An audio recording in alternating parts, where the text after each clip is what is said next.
Hello, Internet! So I've decided to make a video that is me telling you my understanding of Canadian history based off of what I learned in school. So, it's going to be an interesting one. So this is my understanding of Canadian history after having gone through the Albertan school system, public. And then, just let that knowledge sit there for a bit. I mean, I graduated in 2011, so it's been a while, but I felt it would be interesting to take you all on a journey through my knowledge of Canadian history. And by interesting, I mean terrifying, because I know next to nothing. But to put it in perspective, this is not everything I know. I'm cutting it down to things that I know I learned in school. Because there are many things that I know I learned outside of school, just, existing in this universe. But anything I learned in class or classwork, that's what's going in this video. So I'm not quite as ignorant as it may seem. You'll see. So it all starts with there being a whole bunch of Native Americans around doing their thing, fighting amongst each other, gathering herbs, running bison off of cliffs. At some point, some Vikings may or may not have shown up. They're kind of Schrodinger's Vikings, I guess. I actually know that they actually definitely did land here now. It's just previously they were Schrodinger's Vikings. But anyway, then they go faff off and braid each other's hair or go to a town meeting or something. Then England and France show up and they're all like, we totally found this first. It's ours now, and we want all of this gold that's supposedly around. They end up getting scurvy instead, like you do. And the natives are all like, oh my god, look at these idiots. We should probably give them at least, food or something. And the British are all like, hey, thanks guys, do you want these colorful blankets and also death? And they spread like smallpox everywhere, but also establish a whole bunch of trade routes and stuff. Sometimes they portage down rivers after getting many beaver pelts in canoes.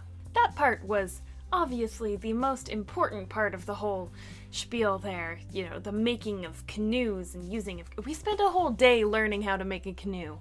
Obviously not in enough detail to actually make one, just, the general idea of the whole thing. Yeah.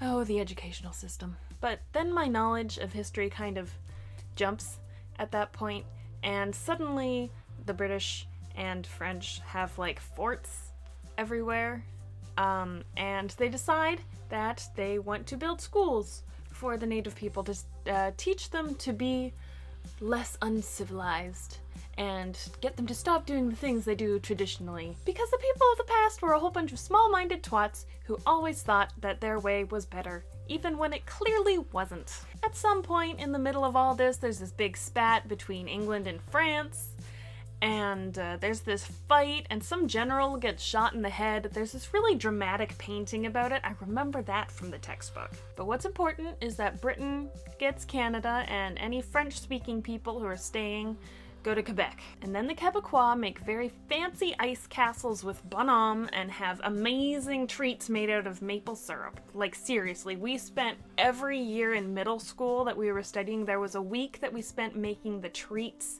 and focusing on the carnival. Oh my god, imagine pie, but the filling is basically just maple syrup. Like, oh, it's delicious. Sugar pie. Or just, maple syrup poured on the ice and then you roll it up with a stick. Like, that's a thing that we do. It's delicious.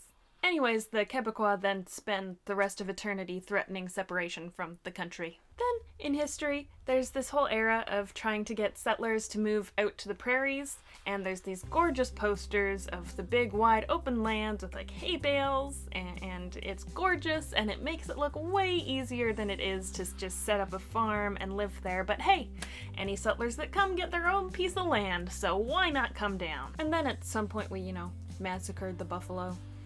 Like you do. What's the difference between a buffalo and a bison? I don't know, Brenna. What is the difference between a buffalo and a bison? One of them is a large cow-like mammal, and the other one is something that you wash your hands in. Bison. Basin. It's terrible, I know. At some point, the Queen is all like, hey Canada, do you want to be a country instead of a colony? And we're all like, sure, why not? And then, suddenly, we're a country instead of a colony. Cool beans! Then there's the whole thing with, world wars, and we have our own flag for the second one, I think. We do that, Vimy Ridge happened. We build a giant railway across the country. That's pretty neat.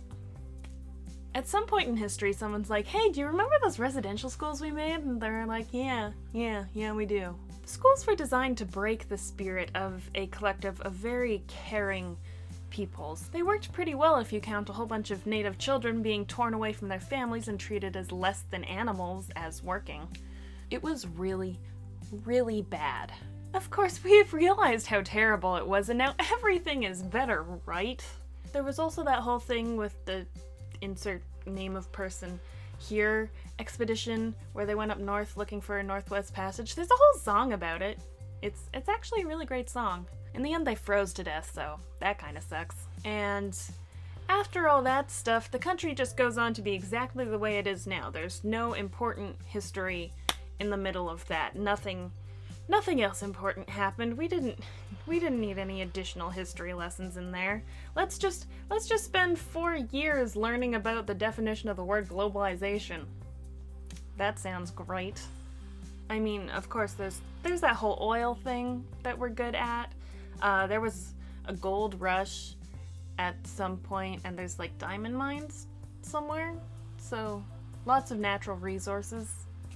So there's some history behind the collecting of that, I guess. Probably. There were just kind of footnotes in the side of the textbook, so I don't really know. I've heard of important persons in our history like Louis Riel because of a song, not because of school. It was a really funny song. I also recently, and it's kind of what brought on this whole video, I heard about the Halifax Explosion, which was this big thing in Halifax, where 2 big boats in the harbor crashed into each other and exploded. They were carrying munitions, so explosive things, and it was really, really bad and huge, devastating event, and I had never heard of it until it came up in conversation somehow, and my dad was like, you don't know what this is? Let me explain you a thing. And then he explained to me a thing, and now I know things. And there are many important things that have happened besides that. Women getting the vote, Native people getting the vote, the exact details of everything, the whole fraught and interesting experience that was the completion of the CP rail, because that's actually a really interesting story if you look into the whole thing. But yeah, we don't really have a history class. We have social studies, which is crap. It was my least favorite class. That and math. But least favorite class, it sucks. But anyways, this was Canadian history according to what I picked up in school. Hope it was at least interesting how little I actually know. Bye-bye.